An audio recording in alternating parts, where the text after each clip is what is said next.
আমাদের বাকিরা কোথায়?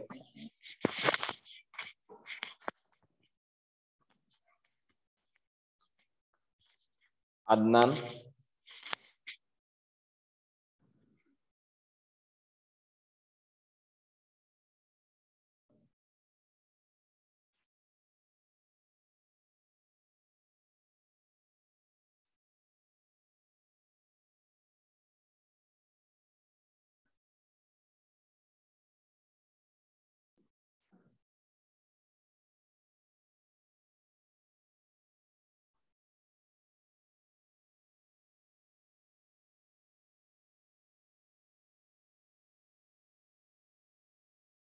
আদনান, একটু বলো তোমাদের কোন চ্যাপ্টার পড়ানো হচ্ছে?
আচ্ছা, তোমাদের খুব সম্ভবত প্রথম অধ্যায়ে পড়ানো হচ্ছে, আমি একটু প্রথম অধ্যায় নিয়ে একটু আলোচনা করতেছি, ঠিক আছে?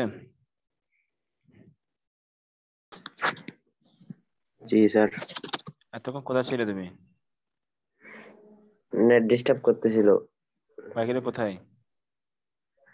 আমি স্যার অনলাইন ক্লাস আজকে প্রথম করতেছি। ও আচ্ছা, এই অধ্যায় কোনটা পড়ছে জানো না তাহলে? অফলাইনে মনে হয় তড়িৎ পড়াচ্ছিল। তড়িৎ পড়াইছিল যে। হুম। আচ্ছা, আমি একটু তড়িৎ দিকে যাচ্ছি একটু তাহলে এখন। আমি নেক্সট ক্লাস থেকে তোমাদের অধ্যায় কোনটা সেটা জেনে তারপর ওখান থেকে পড়াবো আর কি। আচ্ছা।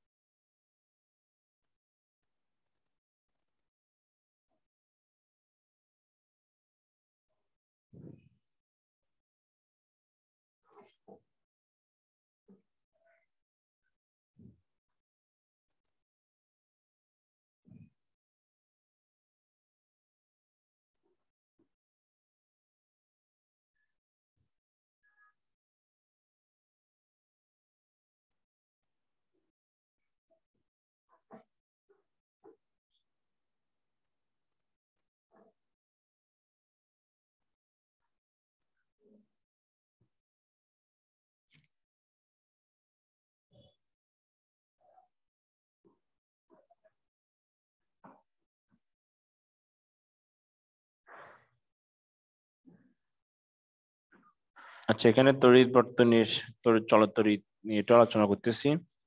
এখানে তড়িৎ কত হলো প্রতীক দেওয়া আছে। প্রথম প্রতীকটা একটু খেয়াল করো। প্রথম প্রতীকটার সম্বন্ধে বলা আছে যে তোমার কয়েকটা হচ্ছে কয়েকটা তোমার সিম্বল। প্রথমটার দিকে একটু খেয়াল করো। প্রথমটা হচ্ছে যে কোষ। কোষ জিনিসটা কি? কোষ জিনিসটা হলো যে আমরা যে ব্যাটারি ইউজ করি না, ওগুলোকে আমরা কোষ বলতে পারি। কোষের কাজ হচ্ছে যে তড়িৎ প্রবাহ সাপ্লাই দেওয়া। কোন একটা বর্তনীর মধ্যে তড়িৎ প্রবাহ উৎস হিসেবে কাজ কাজ করে। ঠিক ঠিক আছে। তো কোষের চিহ্ন হচ্ছে এরকম, এইভাবে আঁকবো, এভাবে দিয়ে এভাবে। এখানে দেখো একটা ছোট একটা বড়। ছোট দিয়ে বোঝাচ্ছে মাইনাস, বড় দিয়ে বোঝাচ্ছে প্লাস। মানে এটা হচ্ছে প্লাস, পজিটিভ দিকে লাগবে, এটা হচ্ছে মাইনাস দিকে লাগবে। আর দ্বিতীয়টা হচ্ছে যে ব্যাটারি। ব্যাটারি আর কোষের মধ্যে পার্থক্যটা কি? আগে আমরা ব্যাটারি চিহ্নটা একটু খেয়াল করি। ব্যাটারি চিহ্নটা দেখলে আমরা দেখবো যে অনেকটা কোষের মতো, তবে এটার মধ্যে একটা পার্থক্য অবশ্যই আছে। ব্যাটারি দেখো অনেকটা কোষের মতন, তবে পার্থক্য আছে। ব্যাপারটা হচ্ছে এরকম, ধরো আমরা যে একটা ব্যাটারির কথা চিন্তা করি, ধরো একটা ব্যাটারি। এই ব্যাটারির মধ্যে অবশ্যই ভিতরে কি থাকবে? কোষ থাকবে। তাহলে কোষ সহ পুরো জিনিসটাকে বলা হয় ব্যাটারি। আর ইন্ডিভিজুয়াল ভিতরে যে জিনিসটা দেখা নিয়ে কথা বলবো সেটা হচ্ছে কোষ। মানে ভিতরে যে জিনিসটা থাকবে সেটাকে আমরা কোষ বলবো, আর পুরোটা নিয়ে কথা বললে সেটা হবে কি? ব্যাটারি। ঠিক ঠিক আছে। তারপর আমরা জি। দেখতেছি পরিবাহী তার। পরিবাহী তার হচ্ছে কোন জিনিসটা? পরিবাহী তার হচ্ছে যে ওই জিনিসটা যেটাতে আমরা সংযুক্ত করি। মানে কোন একটা কোষের সাথে, ধরো এই কোষের দুই প্রান্ত থেকে দুইটা তার বের করে, ধরো একটা আমি লাইট জ্বালাবো। যদি লাইট জ্বালাই তাহলে এই যে যেগুলো আমি যেগুলো আমি ব্যবহার করতেছি এগুলো হচ্ছে পরিবাহী। মানে তার পরিবাহী হচ্ছে ওই জিনিসটা যেখানে ইলেকট্রন সরাসরি প্রবাহ করতে পারে বা তড়িৎ প্রবাহ সরাসরি প্রবাহ করতে পারে, মানে তড়িৎ প্রবাহে কোনো বাধা দেয় না, সেটা হচ্ছে পরিবাহী তার। সংযোগ। তার মানে আমি যদি কোথাও এবারটা রেখা দেখি কোন একটা বৈদ্যুতিক সার্কিটে বা বৈদ্যুতিক কাজে, তাহলে এটাকে আমরা ধরে নিব যে তার। সংযোগ তার। সংযোগ তার বলতে কাকে বোঝাচ্ছে? ধরো আমি বাসা বাড়িতে আমরা দেখবো যে তার জয়েন্ট করা, জয়েন্ট ধরে এটা তার, এটা তার, দুই তারের এখানে জয়েন্ট করা হয় না? তাহলে এই জয়েন্টটাকে বোঝাতে এই সিম্বলটা ইউজ করা হয়। আসলে আমরা সিম্বল গুলো কেন ইউজ করি? ধরো আমি একটা বাসা বাড়ি যখন ডিজাইন করব, তোমরা জানো যে বাসা বাড়িতে যখন আমরা যারা সিভিল ইঞ্জিনিয়ার আছে তারা কি করে, এটা ধরো একটা বিল্ডিং স্ট্রাকচার দাঁড় করে এইভাবে। তখন এইভাবে এইভাবে ধরো বিল্ডিং দুই ভাগে ভাগ করে। ধরো এদিকে ওরা জানালা দেয়, তারপরে ধরো এদিকে ব্যালকনি দেয়, এভাবে একটু ড্র করে না? ওই ড্র দিয়ে বোঝা যাবে যে কোথায় জানালা আছে, কোথায় দরজা আছে, কোথায় কি আছে সেটা। ঠিক ইলেকট্রিক্যাল কতগুলো ড্রয়িং আছে যাকে আমরা বলি হাউস ওয়ারিং। হাউস ওয়ারিং বলতে কাকে বোঝাচ্ছি? যে বাসা বাড়িতে মনে করো কোন জায়গায় কোন জায়গায় কি বসবে, কোথায় লাইট বসবে, কোথায় ফ্যান বসবে। ধরো আমাদের বাসাটা, ধরো আমাদের বাসা হচ্ছে এই কটা রুম আছে, ধরো কথা কথা এই পুরো হচ্ছে তোমাদের বাসার রুম। ধরো এটা হচ্ছে তোমাদের এন্ট্রি, ঠিক আছে, বা জানালা দরজা, ধরো এদিকে হচ্ছে তোমার জানালা, এদিকে আসসালামু তোমার, আলাইকুম। ওয়ালাইকুম আসসালাম, এদিকে তোমার জানালা। ধরো আমি জানি যে আমার এখানে একটা ফ্যান লাগাবো, ধরো এদিকেটা আমি লাইট লাগাবো, ধরো এদিকেটা আমি একটা লাইট লাগাবো, ধরো এদিকে আমি একটা 3 পিন সকেট লাগাবো, যেহেতু তোমরা কম্বাইন সেকেন্ড বলো, যে এখন এগুলোতে জি আমরা সংযোগ করবো না তার দিয়ে। ধরো এদিক দিয়ে মেইন জি লাইন ঢুকতেছে, সাপোজ আমি মেইন লাইনকে, তুমি ধরো আমি রেড দ্বারা ডিনোট করে, ধরো এদিকে একটা লাইন ঢুকতেছে, আর আমি ব্ল্যাক দিয়ে বোঝাচ্ছি, ধরো একটা নিউট্রাল ঢুকতেছে, স্বাভাবিক, তাহলে একটা ফেজ যাবে এখানে, তারপরে সরি, তো এই যে আমি যেগুলো আমি ড্র করতেছি এগুলো একটা কি একটা হাউস ওয়ারিং কাজ, বুঝছো কিনা, এটা একটা হাউস ওয়ারিং এর কাজ। ধরো তোমরা জানো যে এদিকে আবার ইয়ে থাকবে, ধরো এদিকে একটা ইয়ে থাকে সুইচ বোর্ড, ঠিক আছে, তো সুইচ বোর্ডে অনেকগুলো সুইচ থাকে এভাবে, ঠিক আছে কিনা। তো সেখান থেকে তোমাদের রুম মেন লাইন থেকে একটা তার এসে এখানে ঢুকে, আবার সে সেখান থেকে বেরোয় ফ্যানে যায়। ব্যাপারটা হচ্ছে এরকম, এই যে আমি যে একটা ড্রয়িং করলাম এটা হচ্ছে হাউস ওয়াইন ড্রয়িং বলে। তো আমি হাউস ওয়াইন ড্রয়িং এর মধ্যে অনেক, আমি তো ওখানে এভাবে লিখে দিতে পারবো না, এটা ফ্যান, এটা তার, এটা সংযোগবিহীন তার, এবার আমরা লিখবো না। না লিখে কি করব, কতগুলো সিম্বল ইউজ করবো। এই সিম্বল গুলো হচ্ছে এরকম, যদি কোথাও আমি এভাবে দেখি, তার মানে বুঝতে হবে যে এদিকে একটা তার গেছে আর এর সাথে তার সাথে কি আছে, একটা সংযোগ আছে, তাহলে সেটা হবে কি সংযুক্ত তার, ঠিক আছে, হাউস ওয়ারিং ড্রয়িং এর মধ্যে। জি সংযোগবিহীন তার কথাটা মানে কি, সংযোগবিহীন তার কথাটা মানে হচ্ছে, ধরো আমার রুমে এদিকে একটা তার গেছে, এদিকে একটা তার গেছে, তবে তারটা জয়েন না, তো জয়েন না হলে কি হবে, মানে এটাকে জাম্প করে চলে গেছে, এটা বোঝাচ্ছে, তার মানে এর তার সাথে তার কোনো সংযোগ নাই, শুধু জাম্প করছে, বুঝছো কিনা। জি এটা হচ্ছে সংযোগবিহীন তারের ক্ষেত্রে ব্যবহার করা হয় এই সিম্বলটা। তারপর হচ্ছে সংযোগহীন তার, আর হচ্ছে একমুখী সুইচ। একমুখী সুইচ বলতে কাকে বোঝাচ্ছি, তোমরা একটা বর্তনী, তোর সময় জানো বর্তনী কিরকম, ধরো একটা বর্তনী এরকম, বা একটা ধরো এটা ধরো একটা সুইচ, একমুখী সুইচ, আর এটা মনে করো তোমাদের বাসার লাইট। তো এখন সুইচ হচ্ছে একমুখী সুইচ, মানে কি, যদি এটাকে এর তার দিয়ে যদি এটা কানেক্ট করা হয় তখন লাইটটা জ্বলবে, আর যদি ডিসকানেক্ট করা হয় তাহলে কি হবে, লাইটটা অফ অফ হয়ে যাবে। তার মানে এই সুইচটা শুধুমাত্র কিসের জন্য ইউজ করা হচ্ছে, লাইট অফ অন এর ক্ষেত্রে, প্রেস করলে অন বা আবার প্রেস করলে অফ, তাহলে এটা শুধুমাত্র অন অফ করতেছে, মানে একটা কাজ করতেছে, সেটা হচ্ছে কি একমুখী সুইচ, বুঝে গেছে। তাহলে গেছে একমুখী সুইচের সিম্বলটা কিরকম, এভাবে, বুঝছো কিনা। এখন আসো আমরা দেখবো দুই মুখী সুইচ কিরকম, বা দ্বিমুখী সুইচ এটা কোথায় ব্যবহার করা হয়। দ্বিমুখী সুইচটা কিরকম আমি তোমাদের দেখাই একটু, মানে কিভাবে কানেকশন করতে হয়। ধরো এটা এরকম, তো এটা ধরো এদিকে একটা লাইন আসছে, এদিকে একটা লাইন, এটা একটু আমি ইয়ে করে দিই। আচ্ছা, ধরো এদিকে একটা লাইট আছে, এদিকে একটা মনে করো লাইট আছে, ঠিক আছে। তাহলে দেখো এই দুইটা লাইট গিয়ে একটা নিউট্রালের সাথে সংযোগ হবে, ধরো নিউট্রালের সাথে সংযোগ হলো এরকম। ধরো আমি নিউট্রালটা আঁকতেছি ব্ল্যাক কালার দিয়ে, তাহলে ভালো বুঝবা।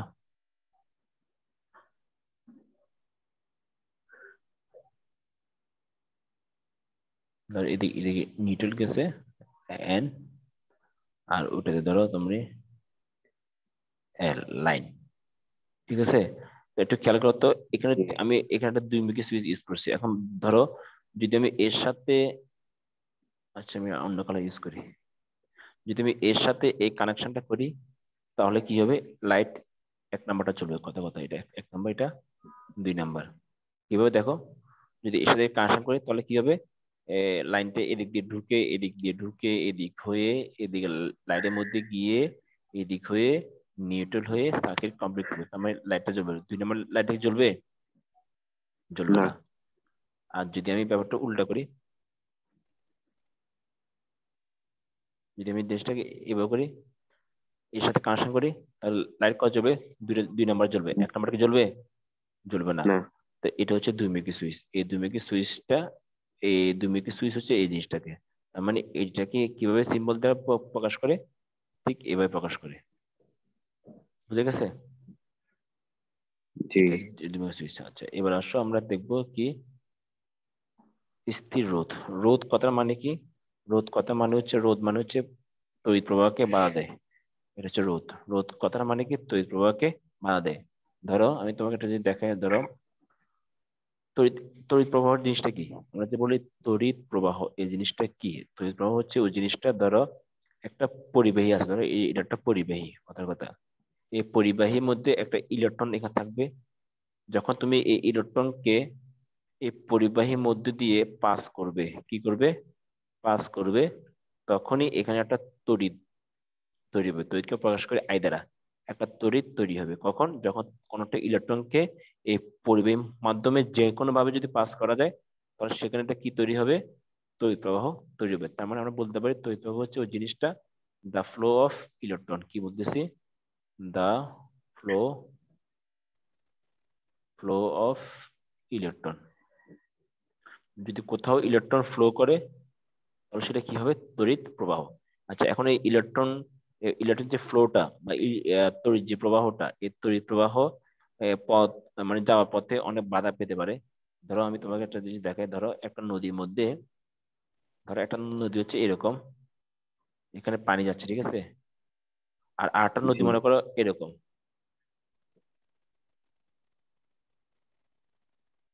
ঠিক আছে, এরকম। এখন বলো তো, পানি ফ্লোটা কোথায় ভালো থাকবে? এখানে একে না দুইয়ে? একে। একে, মানে একে কোনো বাধা পাবে না। এখানে কিভাবে বাধা পাবে? তার মানে এই যে বাধা পাচ্ছে, যদি এখানে ইলেকট্রন থাকে, ঠিক সেম কথা, ইলেকট্রন উপর যাবে, নিচে যাবে, উপর যাবে, নিচে যাবে, ঠিক। তার মানে ইলেকট্রন প্রবাহকে বাধা বাধা পাবে। তো ইলেকট্রন প্রবাহ বাধা পাবে কোথায়? এর রোধের মধ্যে।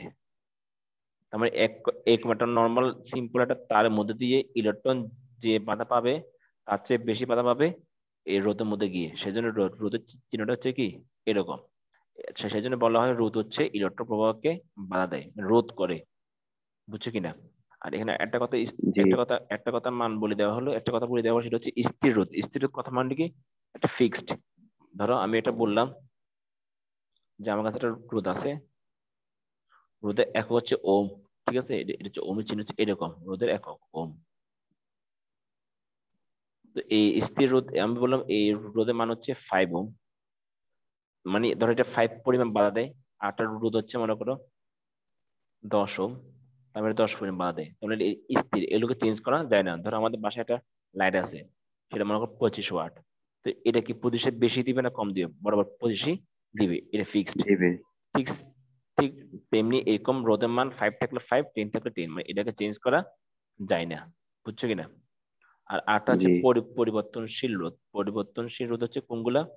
পরিবর্তনশীল রোধ হচ্ছে ওগুলো যেগুলোকে আমরা চেঞ্জ করতে পারি আমাদের প্রয়োজনের মতো।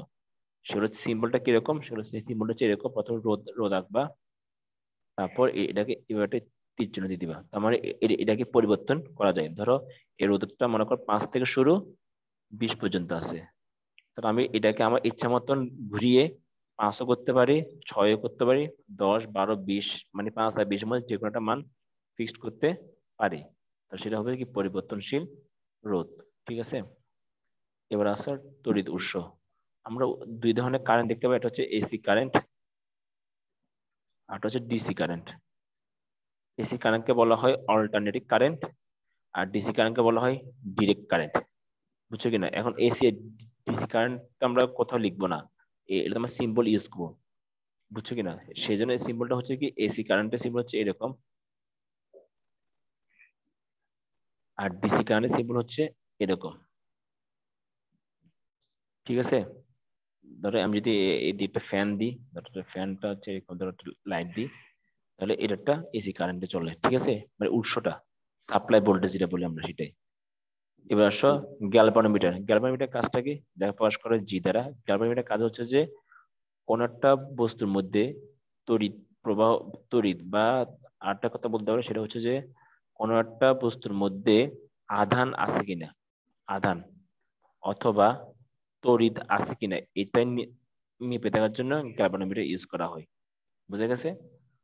কোনো একটা জায়গায় জি। বা কোনো একটা বস্তুতে আধান আছে কিনা অথবা তড়িৎ প্রবাহ বা তড়িৎ উপস্থিত আছে কিনা, সেটাই শুধু নির্দেশ করে, কিন্তু কি পরিমাণ আছে সেটা নির্দেশ করে না, জাস্ট উপস্থিত আছে কিনা সেটা নির্দেশ করে। অ্যামিটার, অ্যামিটার জিনিসটা কি? অ্যামিটার হচ্ছে ওই যে জিনিসটা আমি যে বললাম ভোল্টেজ, কারেন্ট, এই কারেন্টকে মেজারমেন্ট করার জন্য কি ব্যবহার করা হয়? অ্যামিটার। অ্যামিটার হচ্ছে এ। কেন এ দ্বারা প্রকাশ করা হয়? আমরা জানি যে কারেন্টের একক হচ্ছে অ্যাম্পিয়ার। কারেন্টের একক কত হচ্ছে? অ্যাম্পিয়ার। সে অ্যাম্পিয়ার থেকে আমরা অ্যাম্পিয়ার থেকে কি কি আসে? এ। বুঝছো কিনা?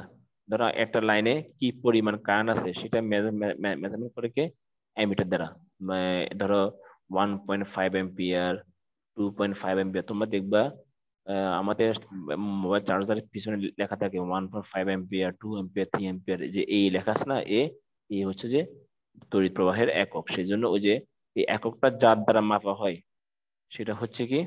Ampere meter. বুঝছো? একটা মিটার আর কি, মানে এই মিটার দিয়ে জাস্ট কারেন্ট মাপা যায়, ভোল্টেজ মাপা যায় না। আর আরেকটা আছে যে কি?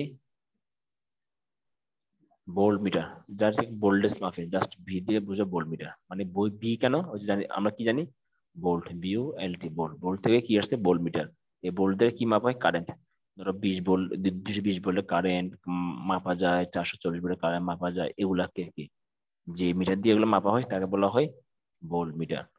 আর হচ্ছে ভূসংযোগ ধারক। ভূসংযোগ মানে হচ্ছে আমরা আমরা যে বলতে আমরা এটাকে বলে গ্রাউন্ডিং।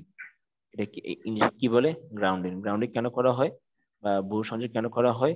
আমাদের কোনো ডিভাইসের মধ্যে যদি অতিরিক্ত কারেন্ট ফ্লো হয়, বিশেষ করে এগুলো করা হয় যেগুলোতে তোমার বিশেষ করে ধর এসি, ফ্রিজ, এগুলোতে তোমরা দেখবা যে আমাদের বাসা বাড়িতে এসি আছে না, এসি অথবা ফ্রিজ, দেখবে ওগুলোতে এরকম 3 পিন সকেট দিয়ে কানেকশন করা হয়। এবং 3 পিন সকেট আছে না, এখানে একটা, এখানে একটা, এখানে একটা। সাধারণত একটাতে লাইন থাকে, একটা থাকে নিউটন, আরটা কি থাকে? এই গ্রাউন্ড। এই গ্রাউন্ডটা এই তারটা, এই গ্রাউন্ডের তারটা থাকে সব কোথায় যায়? শেষ পর্যন্ত মাটিতে। তো এটাকে বোঝানোর জন্য এই সিম্বলটা ইউজ করা হয়, যে মানে এই তারটা কোথায় গেছে? মাটিতে ভূসংযোগ করা হয়েছে, সেজন্য এই চিহ্নটা ইউজ করা হয়। ভূসংযোগ কেন করা হয় সেটা আমরা পরে বিস্তারিত আলোচনা করব। বুঝছো কিনা বলো? এতদিন পর্যন্ত যা বলেছি। জি স্যার। আগে ক্লাস কে নিতেন? আগের ক্লাস দেখি।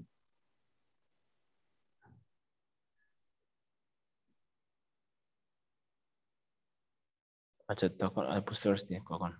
আচ্ছা, তখন তো মনে হয় তোমাদের এই চ্যাপ্টারটা পড়েছিল মনে হচ্ছে না? হ্যাঁ।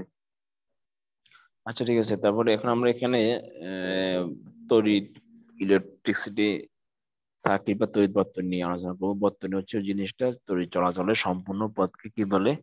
বর্তনী। ঠিক ঠিক আছে, মানে একটা তড়িৎ, একটা বিদ্যুৎ বা একটা ইলেকট্রন যখন কোনো একটা মাধ্যম দিয়ে ঘুরে আবার ওই মাধ্যমে ফিরে আসে, তখন আমরা বলতে পারবো এটা একটা তড়িৎ বর্তনী হয়েছে। ঠিক আছে। জি। তো এই বর্তনীকে আমরা দুই ভাগে ভাগ করা যায়, একটা সমান্তরাল, একটা সিরিজ। আচ্ছা, তোমাদের এখানে বাসাবাড়ি বিদ্যুৎ বিল হিসাব করে দেখানো হয়েছে? বাসাবাড়িতে বিদ্যুৎ বিল কিভাবে হিসাব করতে হয় একটা অঙ্ক এখানে আছে না তোমাদের? এ আছে, এই তো ও উপরে উপরে চলে গেছে। করছো এগুলা আরো? হ্যাঁ, হ্যাঁ করছি।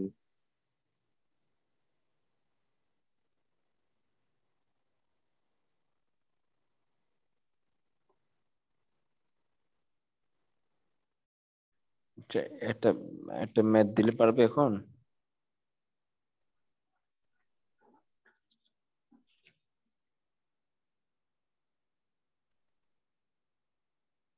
ধরো এই লাইটটা হচ্ছে মনে করো 20 ওয়াট, এটা মনে করো 25 ওয়াট। ঠিক আছে। এই লাইটটা জ্বলে জি। 6 ঘন্টা ডেইলি, এই লাইটটা জ্বলে 12 ঘন্টা ডেইলি। ঠিক আছে। এখানে জি। তারপরে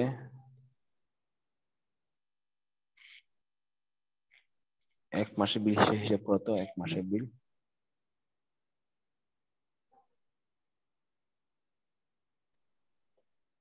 আর প্রতি ইউনিট ধরো, প্রতি ইউনিট হচ্ছে কত ধরো, ধরো 5 টাকা। ঠিক আছে।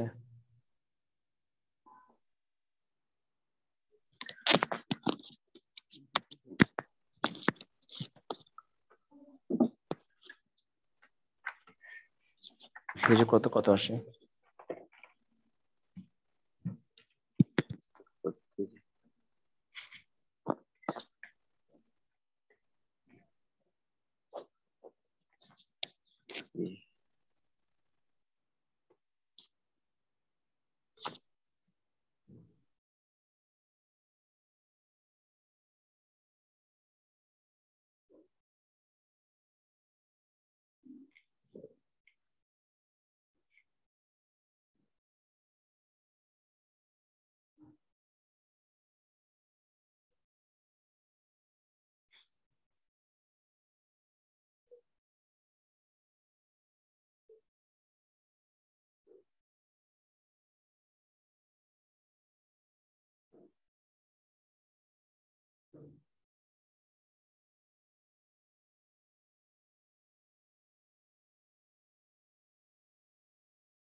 করতেছো?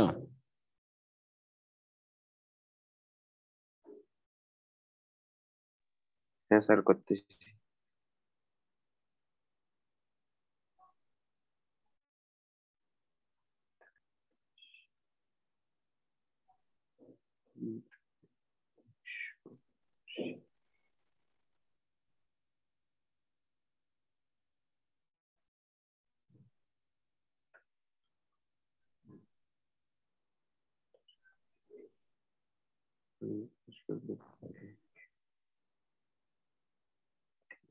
ফার্স্ট